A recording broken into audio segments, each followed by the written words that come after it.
leurs mains des prodiges et des miracles. La population de la ville se divisa, les uns étaient pour les juifs, les autres pour les apôtres. Il y a une scission. Mais mes amis, on voit que Paul et Barnabas étaient merveilleusement inspirés. Pourquoi? Parce qu'ils ne s'appuyaient que sur Christ.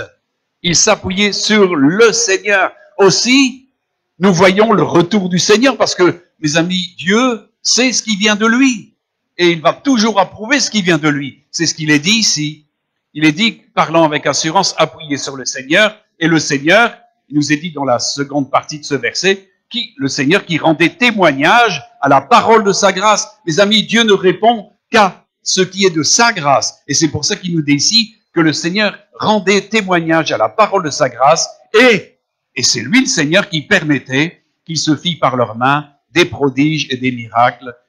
Et mes amis, c'est ce qu'on voulait. C'est ce qu'on veut. C'est ce que l'Évangile doit être apporté d'une telle manière que, en fin de compte, Dieu ne peut que approuver.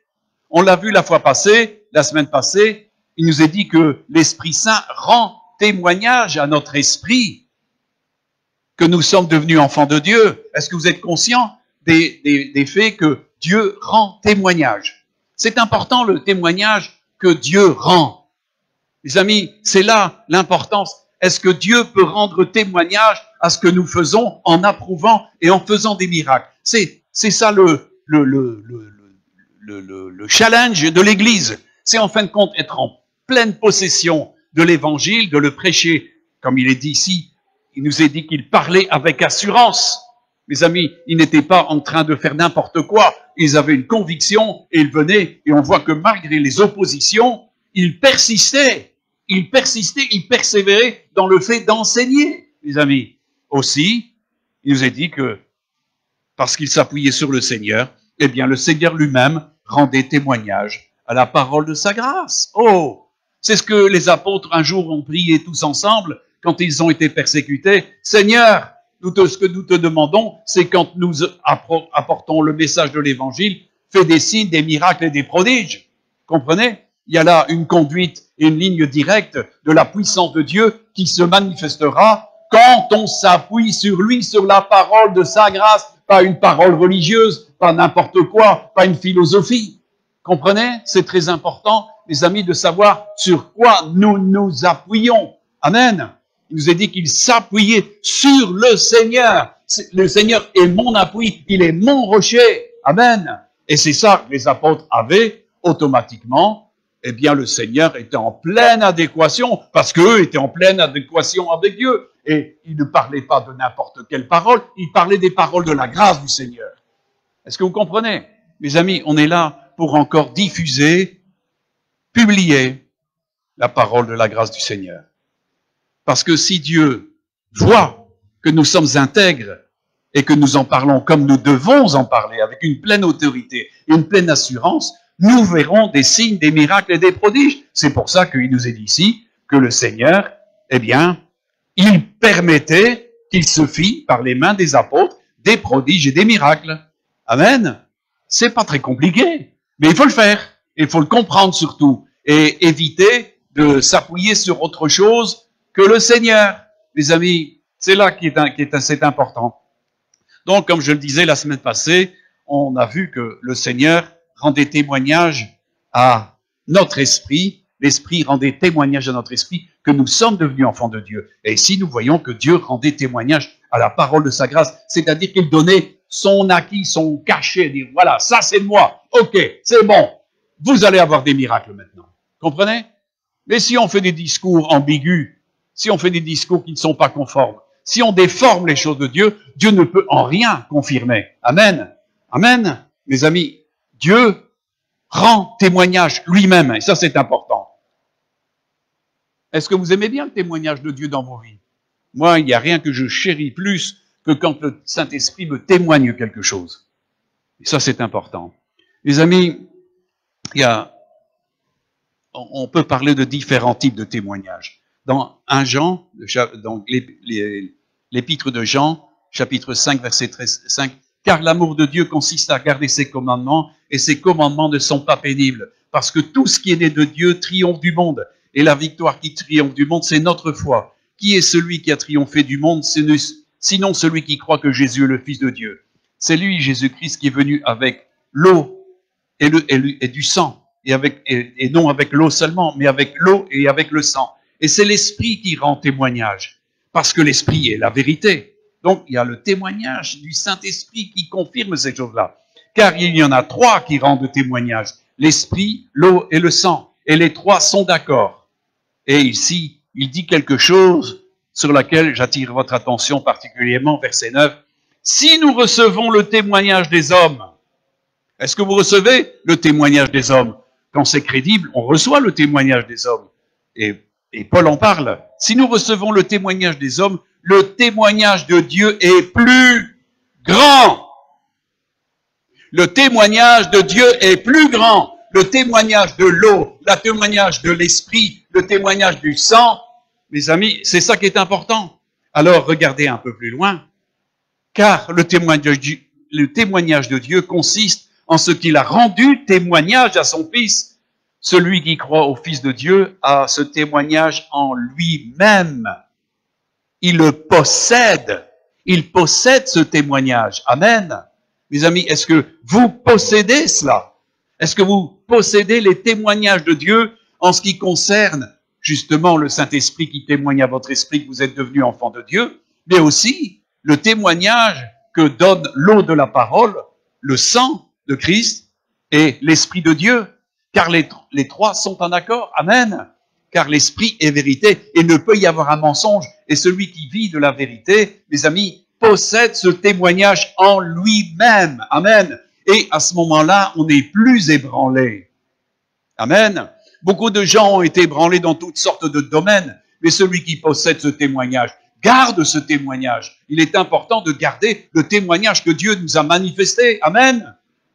Mes amis, si Dieu nous appelle fils et filles de Dieu, ça veut dire quelque chose. Oh, oh. Et nous avons de l'assurance. Amen. Donc il est important que ce témoignage soit manifesté. Amen.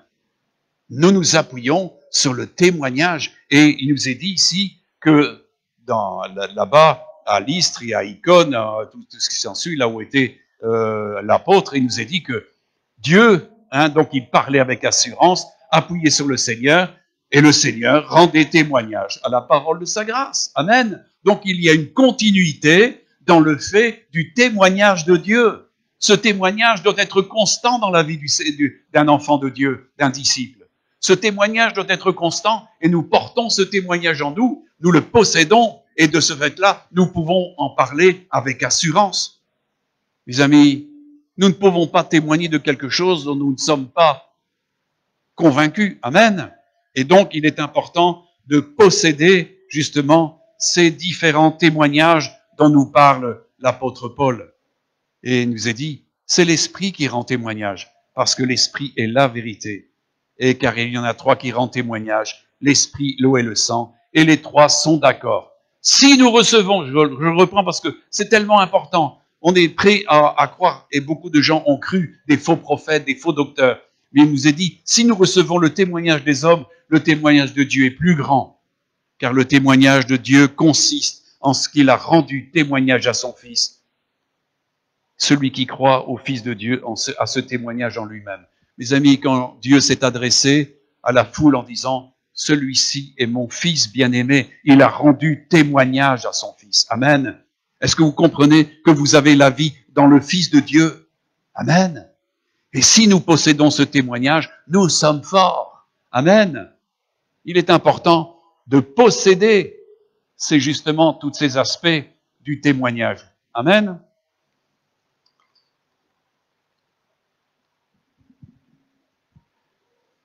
Alors, c'est vrai que Paul terminera, celui qui a le Fils a la vie, celui qui n'a pas le Fils de Dieu n'a pas la vie. Je vous ai écrit ces choses afin que vous sachiez que vous avez la vie éternelle, vous qui croyez au nom du Fils de Dieu.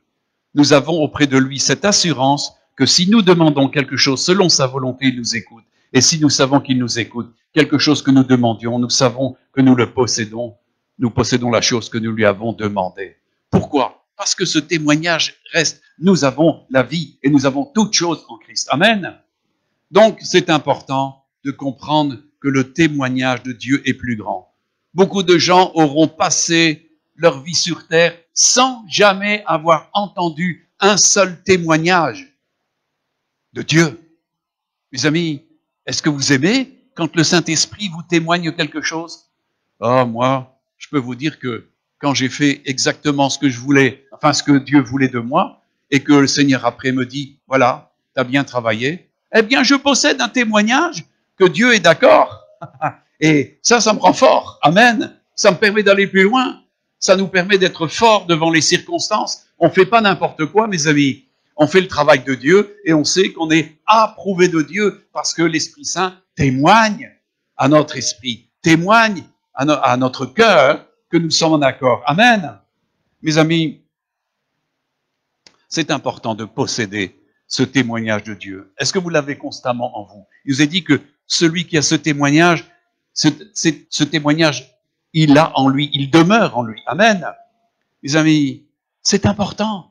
C'est important. Beaucoup sont complètement égarés par rapport à ces choses-là. Vous comprenez bien, et ça j'insiste, que Dieu ne peut approuver que ce qui vient de lui. Mes amis, toute bonne idée qui n'est pas une idée de Dieu est une mauvaise idée. Toute espèce de volonté qui ne se plie pas, qui ne s'accorde en rien à la volonté de Dieu est une mauvaise volonté. C'est une mauvaise idée. Même si ça semble merveilleux pour le monde, devant Dieu, ça n'a strictement aucun prix. Ça n'a aucune importance pour lui. Alors comprenez que l'important, c'est de recevoir le témoignage et l'approbation de Dieu. Comme il est dit, cela ne vient pas de celui qui veut, ni de celui qui court, mais de celui à qui Dieu fait miséricorde et qui l'approuve. Amen. Et il faut marcher comme étant approuvé de Dieu. La marche par l'Esprit tient compte justement de cette dimension de l'approbation de l'Esprit Saint en nous. L'onction nous enseigne ces choses-là. Et c'est très important, mes amis, pour la suite. Et on comprend que Paul et Barnabas étaient des hommes complètement impliqués et ils parlaient avec assurance du Christ et ils annonçaient sa résurrection, ils annonçaient sa mort, ils annonçaient la foi et le pardon des péchés en lui. Mes amis, évidemment, ils avaient beaucoup d'opposition. Et mes amis, quand on commence à parler du Seigneur, vous allez vous faire beaucoup d'ennemis.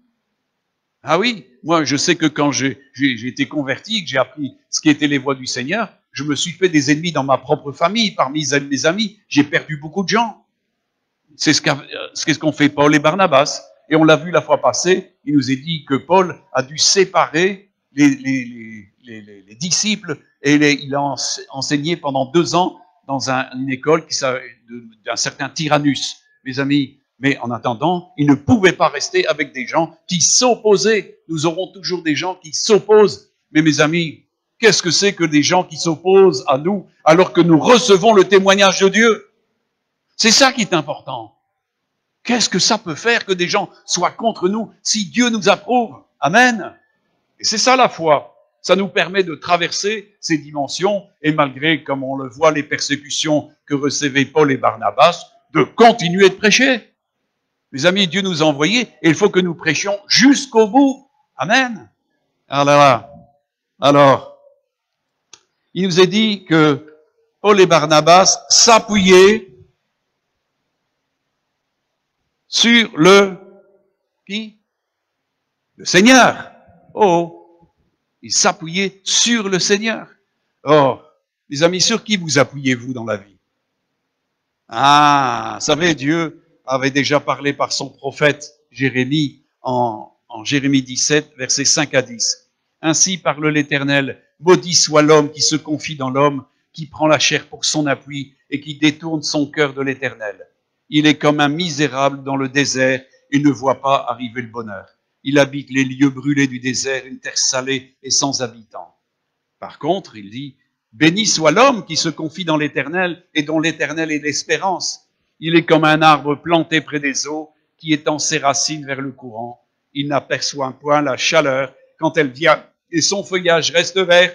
Dans l'année de la sécheresse, il n'a pas de crainte, il ne cesse de porter du fruit. Le cœur est tortueux par-dessus tout et il est méchant. Qui peut le connaître? Moi, l'Éternel, j'éprouve le cœur, je sonde les reins pour rendre à chacun selon ses voies, selon le fruit de ses œuvres. Mes amis, la parole de Dieu nous dit ailleurs, ne vous appuyez pas sur votre propre sagesse. C'est pour ça que Christ a été fait sagesse, afin de s'appuyer sur la sagesse qu'est Christ. Amen.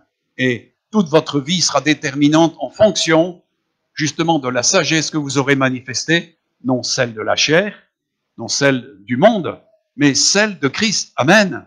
C'est ça qu'on est appelé à faire. Alléluia. Que Colossiens nous parle encore en Colossiens 2, 8, 10. Prenez garde que personne ne fasse de vous sa proie par la philosophie et par une vaine tromperie, s'appuyant sur la tradition des hommes et sur les rudiments du monde, et non sur Christ, car en lui habite corporellement toute la divinité, normalement.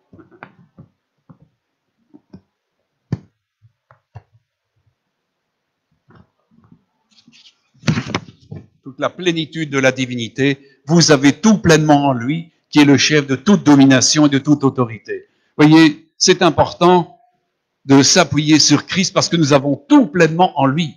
Par contre, si vous vous appuyez sur la tromperie des hommes, sur les traditions des hommes, sur les rudiments du monde, sur la sagesse du monde, mes amis, vous êtes perdus.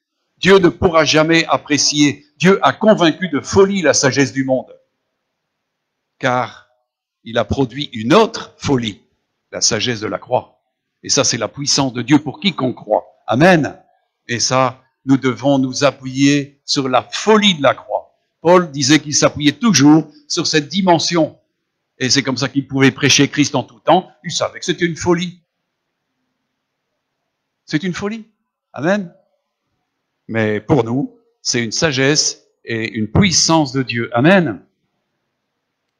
Alors on comprend, vous avez tout pleinement en lui qui est le chef de toute domination, de toute autorité. Les amis, dans les circonstances et les problèmes, à qui nous adressons-nous? Qui allons-nous chercher comme instructeur, comme conseiller? Ésaïe dit de Jésus qu'il est l'admirable conseiller. Et c'est vrai, puisqu'il est le berger. Il est le berger des âmes. Mais quand on prend des décisions, il y a tellement de gens qui prennent des décisions sans l'approbation, sans être appuyés par la grâce et sans avoir le témoignage que la chose est bonne. C'est ça qui est important. Quand vous avez des projets, il faut les soumettre au Seigneur parce qu'on a vu que celui qui s'appuyait sur la chair, mes amis, il était maudit. C'est une malédiction. Par contre, béni est celui qui se confie dans le bras de l'Éternel. Amen. Et il trouve des voies toutes tracées dans son cœur. Elles vont se révéler. Tout d'un coup, les révélations viennent et on trouve toutes choses nécessaires quand on met le Seigneur en premier et qu'il est notre conseiller de tous les instants. C'est ce que Jésus a dit. Si tu veux être mon disciple, eh bien, t'oublies tout ce que tu es, tout ce que tu veux, tu prends ta croix et puis tu me suis tous les jours. Pas une fois de temps en temps, hein. Et c'est lui à qui nous faisons référence en tout temps. Et on s'aperçoit que le berger est vraiment un très très bon berger. C'est vraiment un berger qui veut nous éviter énormément de problèmes. Si nous l'écoutions, mes amis, ça irait tellement mieux pour nous. Il a toutes les ressources qui nous sont nécessaires et toutes les provisions. Amen. Bien sûr. Alors, on comprend que le bon appui, c'est sur le Seigneur. Je vais en prendre encore un petit passage dans les Écritures, dans 1 Corinthiens, chapitre 2, versets 2 à 7. Il dit, donc c'est Paul qui s'adresse aux Corinthiens quand il a prêché, « Car je n'ai pas eu la pensée de savoir parmi vous autre chose que Jésus-Christ et Jésus-Christ crucifié. Moi-même, j'étais auprès de vous dans un état de faiblesse et de crainte et de grand tremblement. Et ma parole et ma prédication ne reposaient pas sur les discours persuasifs de la sagesse, mais sur une démonstration d'esprit de puissance, afin, dit-il, que votre foi fût fondée non sur la sagesse des hommes, mais sur la puissance de Dieu.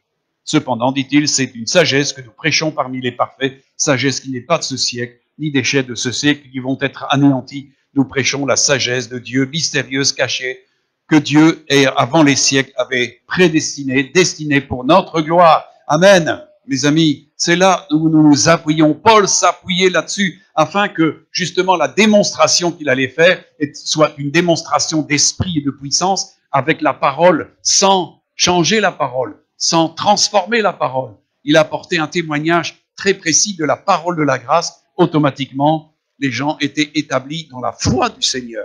Amen. Dans la parole de la grâce. Et Dieu accomplissait avec Paul de grands prodiges. C'est toujours la même chose, mes amis.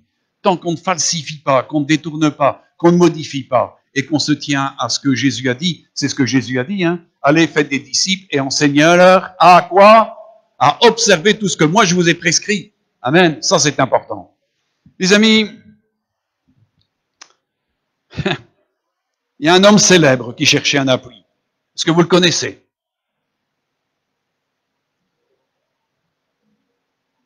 Il y a un homme célèbre qui a vécu en un peu plus de 200 ans avant Jésus et qui est né à Syracuse. Il n'a pas vécu très longtemps, une trentaine d'années, et qui s'appelle Archimède. Archimède a fait toutes sortes d'inventions. C'était un physicien, mathématicien, et il a découvert d'ailleurs le principe d'Archimède. Hein, c'est pour ça qu'il a crié, alors qu'il était dans les bains publics, il a crié « Eureka ! J'ai trouvé !» Et il a trouvé quoi? Justement, le principe d'Archimède, parce que le roi Hérion lui avait posé une colle. Il avait demandé à un artisan de lui faire une couronne en or. Et il se demandait si cet artisan avait été correct avec lui et s'il n'avait pas mis de l'argent dans l'or. Mais il dit, tu analyses ça, mais je t'interdis de détruire la couronne. Comment pouvez-vous voir qu'il y a de l'argent et de l'or qui peuvent être mélangés? Et il a réfléchi et il a trouvé, et c'est pour ça qu'il a crié « Eureka, j'ai trouvé !» Et donc, par la dimension des solides et des poids de densité, il a pu, par une méthode, démontrer ce qu'il y avait en tant qu'or, éventuellement en argent. Hein, donc le roi Hérion, il a eu sa solution par Archimède. Mais Archimède a dit quelque chose qui nous intéresse beaucoup. Et ça, je suis très intéressé de ce que Agathe a dit tout à l'heure en prophétie. Elle a vu que beaucoup de pierres étaient là. Et c'est les pierres des difficultés qui sont dans le champ et qui doivent être absolument volatilisées. Ça doit bouger. Amen. Et Archimède avait aussi compris qu'il y avait un principe de physique que peut-être vous avez déjà employé. Et il a dit, donnez-moi un point d'appui et un levier et je soulèverai le monde. Croyez-vous qu'il disait un mensonge? Non. L'important, c'est de trouver un point d'appui dans l'espace et un levier assez grand, mais il peut le faire. Vous savez, moi, j'ai eu l'occasion, souvent dans mon travail, dans l'entreprise, de soulever des poids énormes et les déplacer avec une barre d'acier. Pourquoi? Eh bien, parce que j'avais une barre d'acier, un levier et un point d'appui. L'important, c'est l'appui et le levier. Le reste, après, c'est juste une mise en œuvre.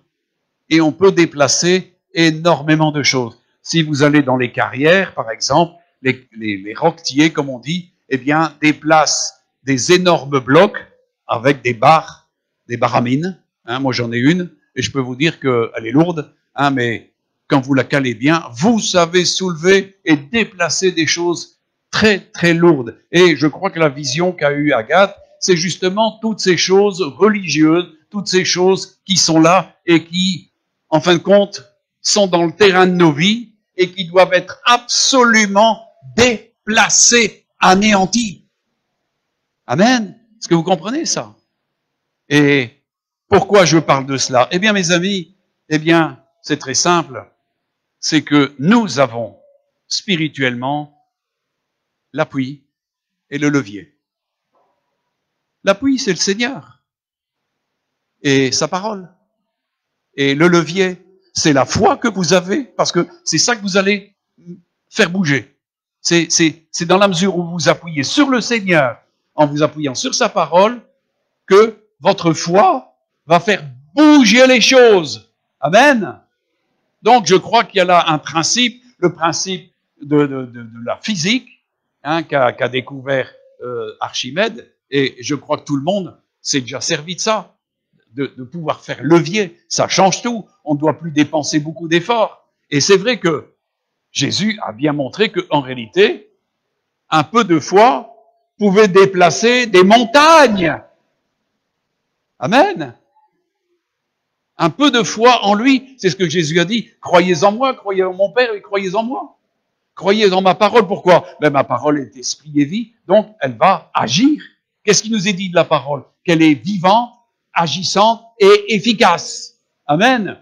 Donc, on a un levier et une parole et un appui qui sont efficaces. Maintenant, ça dépend de nous qui allons faire bouger les choses. C'est ce que Jésus a dit. Si quelqu'un a la foi comme une graine de sénévé, il peut dire à un sycomore, va et déplace-toi, jette-toi dans la mer. Il dira aussi d'une montagne. Et elle obéira. Elle le fera. Pourquoi? Parce que la foi permet de déplacer des montagnes mieux qu'un levier. Nos problèmes, les amis, Dieu veut que nous les surmontions et que nous les déplacions et que nous les détruisions par la foi. Amen. C'est important. Alléluia. Est-ce que vous êtes encore avec moi? Oui, c'est important. C'est ce qu'il a dit dans Luc, chapitre 17, verset 6. Les apôtres n'avaient pas su faire quelque chose et le Seigneur leur dit, si vous aviez de la foi comme un grain de sénévé, donc c'est la plus petite des graines, vous diriez à ce sycomore, déracine-toi et plante-toi dans la mer et il vous obéirait. Amen. Et évidemment, Romains 10, verset 17 nous dit quelque chose de très précis. La foi vient de ce qu'on entend et ce qu'on entend vient de la parole de Dieu. Christ étant le rocher, la foi étant justement le moyen, c'est la promesse, et c'est là où nous avons foi en cette promesse, et nous agissons avec cette promesse, et nous confessons, et nous marchons par la foi, et nous agissons par la foi, et automatiquement, nous déplaçons les problèmes. Amen. Des gens ont déplacé des montagnes, ils ont déplacé toutes choses, mais l'important, c'est de prendre toujours Jésus comme appui. Et la foi, pour justement, toute la parole de Dieu, pour agir par la foi, avec la parole de Dieu. C'est ce que Jésus a dit, quand le Fils de l'homme reviendra sur la terre, quel genre de foi trouvera-t-il? Les amis, des foi qui ne déplacent rien du tout. C'est ce que Jésus a dû dire à Pierre, alors que Jésus marchait sur l'eau. Pierre l'a vu. Il a dit, Seigneur, si c'est toi, commande que je vienne vers toi. Il a trouvé ça formidable, Jésus qui marche sur l'eau. Vous auriez pas voulu faire ça, vous? Et si dans la mesure où il me le commande, je peux le faire. C'est là où on voit que Dieu, Jésus étant l'appui, on peut faire des choses. Mais s'il nous le dit pas, et ça Pierre il le savait. Donc il dit, Seigneur, commande. Et Jésus lui a dit, viens. Donc c'est une espèce d'ordre. Donc il sait qu'il peut s'appuyer sur ce que Jésus a dit. Et il a commencé à enjamber le bastingage de la barque et il a commencé à marcher sur l'eau. Il a marché. Il a marché. Il a vaincu la loi d'Archimède. Archimède, la flottabilité des bateaux se calcule avec la loi d'Archimède, avec les volumes déplacés. Mes amis, eh bien, il pouvait marcher au-dessus de l'eau. Il n'était pas du tout atteint par la loi de la pesanteur qui faisait qu'en fin de compte, il allait sombrer. Malheureusement, Pierre n'avait pas une foi suffisante. Et il a considéré, non pas Jésus et ce qu'il dit, il a considéré que le vent soufflait et que la mer bougeait beaucoup. Aussi, il a douté et il a commencé à s'enfoncer. Et là, il a crié au Seigneur, « Seigneur, au secours, je me noie !» Et Jésus est arrivé juste à temps pour l'attraper par ses cheveux. Et il l'a remis dans la barque. Et il lui a dit, « Pourquoi as-tu douté, homme de grande foi ?» Ah non, c'est pas ça qu'il a dit. De peu de foi. Mes amis, peu de foi ne nous rapporte rien du tout. Peu de foi ne trouve pas un appui sérieux dans le Seigneur, une expression valable.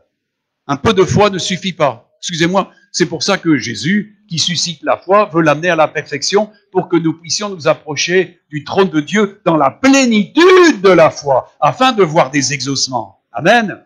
On voit que les apôtres, quand ils étaient là, Paul et Barnabas et en d'autres circonstances, ils étaient pleinement dans la foi. Automatiquement, le Seigneur pouvait faire beaucoup de prodiges par leurs mains. Mes amis, parce que leur foi était opérante. Ils ne doutaient en rien du tout de ce que Dieu avait promis et le mettaient en œuvre. Amen. Et ça, c'est important. Voyez-vous, c'est là où nous révélons la véritable foi que nous avons devant les circonstances? Est-ce que nous pouvons déplacer nos problèmes par la foi en s'appuyant sur Christ et sur ses promesses, sur sa parole? Amen. Vous savez, comme le centenier qui était venu à Jésus en lui disant, tu sais, mon serviteur est malade, hein, il va mourir. Mais viens. Ben, Jésus a dit, ok, je viens. Mais il dit, mais non, mais je suis pas digne que tu rentres chez moi. Mais dis seulement une parole, dis seulement un mot, et mon serviteur sera guéri. Et Jésus a été étonné que cet homme avait une foi plus grande que jamais en Israël. Les amis, un mot, s'appuyer sur un mot suffit. Un mot. On prend au mot Jésus. Et on s'appuie dessus. Et on s'active avec ce qu'il m'a dit. Amen. C'est pour ça qu'il est important d'avoir un esprit de révélation, justement parce que alors vous allez posséder un appui et un levier qui va déplacer tous vos problèmes. Amen. C'est tellement important ça, mes amis. Hein? La foi vient de ce qu'on entend, et ce qu'on entend vient de la parole de Christ. Mes amis, est-ce que vous êtes friands de la parole de Christ? Est-ce que vous buvez la parole de Christ? Est-ce que vous la mangez? Est-ce que vous l'avez digérée? Vous savez, des gens comme Smith Wigglesworth, il y avait tout un témoignage, je vous le rapporterai peut-être demain, il disait, en fin de compte, les chrétiens, ils lisent la parole de Dieu, mais ils ont un regard ailleurs, et en fin de compte, ils n'arrivent à rien du tout, parce que justement, ils ne fixent pas les regards sur ce que Dieu a dit, et ne fixent pas leur cœur sur ce que Dieu a dit. Aussi, ils ne vivent pas les promesses de Dieu. Mes amis, c'est là où, en fin de compte, nous devons méditer la parole de Dieu, et, en fin de compte, la digérer, la repenser, jusqu'au moment où elle devient partie prenante de ta conscience, de ta façon de faire, de tes jugements et tout ce qui s'ensuit. C'est là où tu intègres vraiment la foi dans ta vie. La foi doit s'enraciner, elle doit se fonder. Amen. Fonder dans la foi. Alors, allez, mes amis, on va voir un petit peu quelque chose ensemble qui concrétise l'échec ou la réussite. Eh ben oui. C'est ça. Et moi, je crois que, au travers de ce qu'on a vu, on peut véritablement déplacer beaucoup de pierres. Amen. Jésus nous dit dans Marc 4, versets 14 à 20, je vous fais l'économie du début de la parabole, parce que c'est juste après quand Jésus a réexpliqué. Jésus dit à ses apôtres, le semeur sème la parole.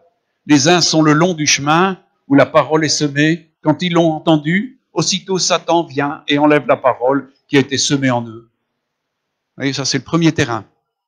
Satan vient et à peine ce qui est donné est tout de suite perdu. C'est tout. Ça rentre ici, ça sort de l'autre côté. Hein, des cœurs qui sont pas du tout intéressés. Alors, les autres, pareillement, reçoivent la semence dans les endroits pierreux. Ah, mes amis, des semences dans des endroits pierreux, ça n'a jamais donné beaucoup de réussite, hein, pas vrai? Pour vous qui faites un petit peu de jardinage, là, hein, j'en connais quelques-uns ici parmi vous qui faites du jardinage. Est-ce que vous semez des semences dans des endroits pierreux? Non, hein, c'est invraisemblable. Il faut retirer les cailloux, il n'y a rien à faire. Il faut retirer les vieilles racines, il faut retirer toutes les vieilles saloperies, parce que ça ne va jamais marcher. Mais pourtant, certains pensent que en ayant toute cette espèce d'encombrement, ben ça peut quand même marcher, mais ça va pas. Ils reçoivent la semence dans des endroits pierreux, et quand ils entendent la parole, ils la reçoivent d'abord avec joie. Ah, mes amis, j'en ai vu beaucoup, ça. J'en ai vu beaucoup qui recevaient la parole de Dieu avec joie. Waouh, c'est formidable ce que tu as dit là. Waouh, ça m'éclaire.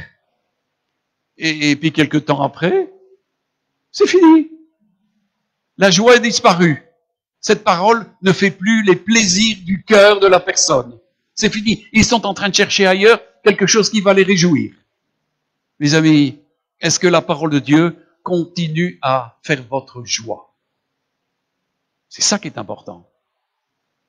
Est-ce que la parole de Dieu fait votre joie?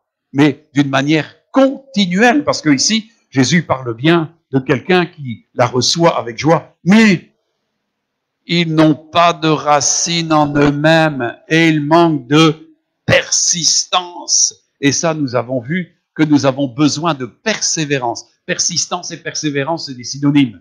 Hein? Et c'est important d'avoir de la persistance. Donc on reçoit la parole et il faut persévérer. Amen. Et ça, c'est important. Alors, et dès que survient une tribulation ou une persécution à cause de la parole, eh bien, ils y trouvent une occasion de chute. Mes amis, ça fait 45 ans que je sers le Seigneur et je peux vous dire que ça, j'en ai vu beaucoup. La moindre histoire qui, dans la parole de Dieu, ne leur convient pas, ça les scandalise. Jésus avait des disciples, et ils ont été scandalisés à propos des paroles qu'il donnait. Et ils quittaient Jésus. Mes amis, j'en ai vu trop quitter le Seigneur par incompréhension, par obstination, par manque de désir de vouloir comprendre et connaître, et de soumettre et d'obéir à la parole de Dieu. Et ça, évidemment, eh bien, ces gens-là sont le deuxième terrain. Et alors, il y en a un autre, hein. D'autres reçoivent la semence parmi les épines, et sont ceux qui entendent la parole, et ça, beaucoup le reçoivent. Et ça, c'est beaucoup dans les églises, hein.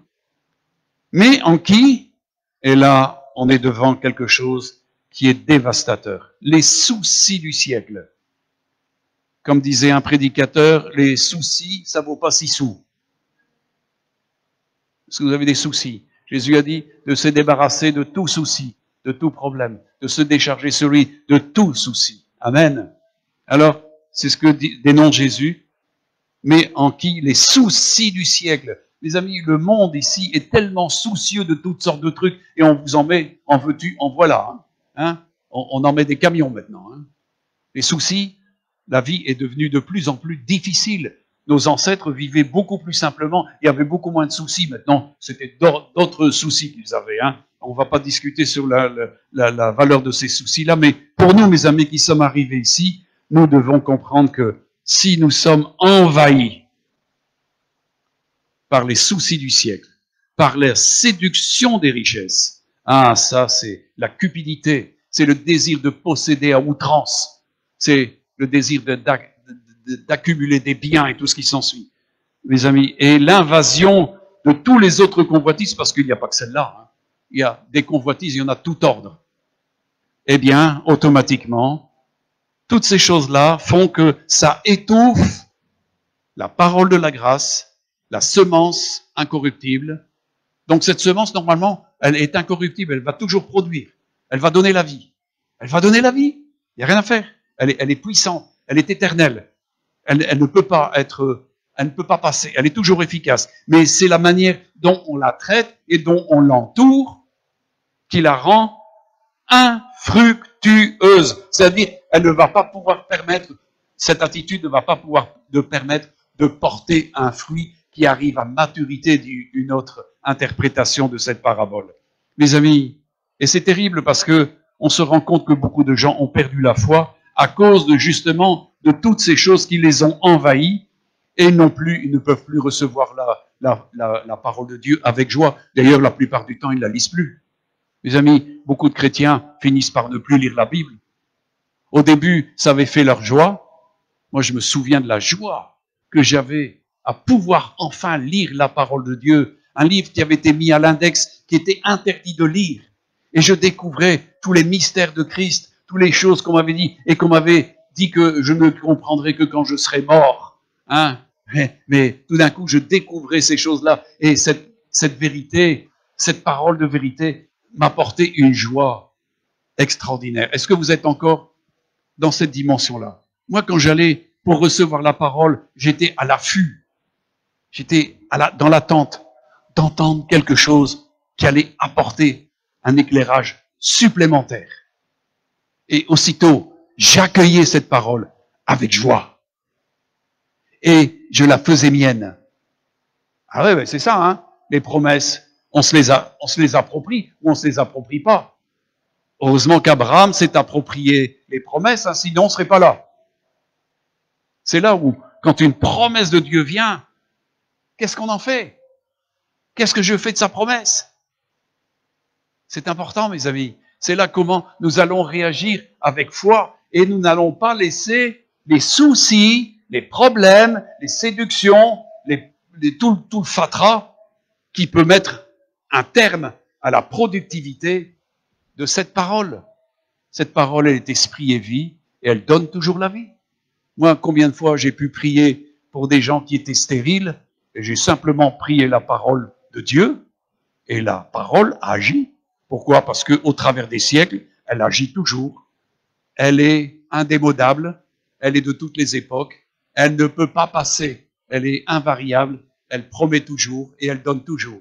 Mais c'est notre attitude et ce qu'on va faire avec et notre style de vie qui va empêcher ou permettre un exaucement. Et alors il dit, et d'autres reçoivent la semence dans la bonne terre, ce sont ceux qui entendent la parole, la reçoivent et portent du fruit 30, 60 et 100%. Il est bien certain que ça s'appelle un cœur honnête et bon et qui ne veut pas justement que dans cette terre il y ait des pierres, des racines et toutes sortes de choses.